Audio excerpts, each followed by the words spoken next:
जयति गोयल। श्रीमद् भगवद गीता में श्री कृष्ण ने प्राणियों में समानता की शिक्षा दी है। आज बनते हुए समाज में गीता की उपादेयता और भी बढ़ जाती है।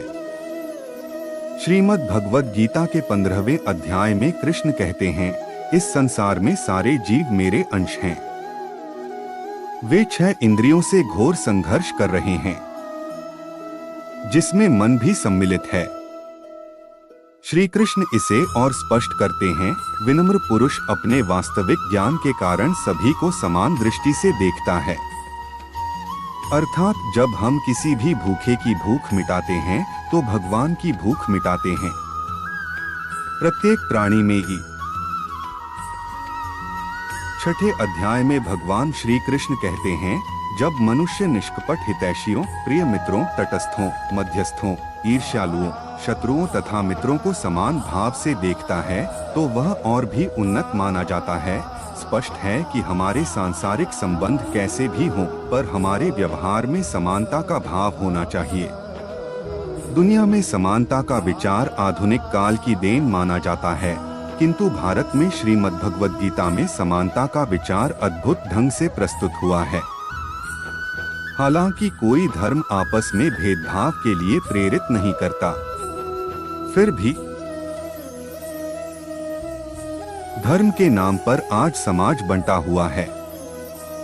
एक जाति के लोग दूसरी जाति से भेदभाव रखते हैं। उन्हें लगता है कि सिर्फ उनके धर्म, संप्रदाय, समाज का व्यक्ति ही उनका हित कर सकता है।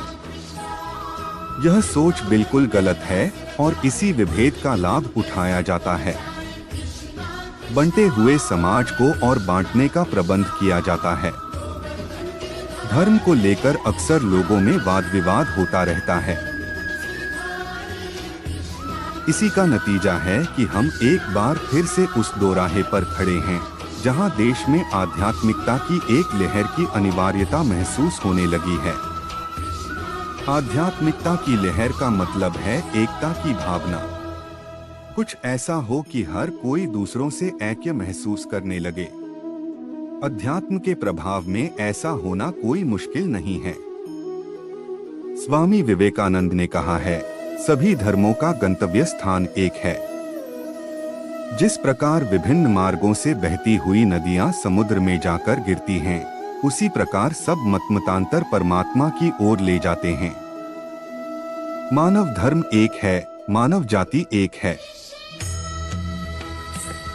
हमारी पवित्र पुस्तकें कुरान, गीता, रामायण या बाइबल में इंसानियत की सीख दी गई है। फिर इस अमूल्य सीख से बेखबर हमारे धर्माधिकारी तक विवादास्पद बयान दे देते हैं, जिसका ज्यादा नुकसान मासूम आवाम को होता है।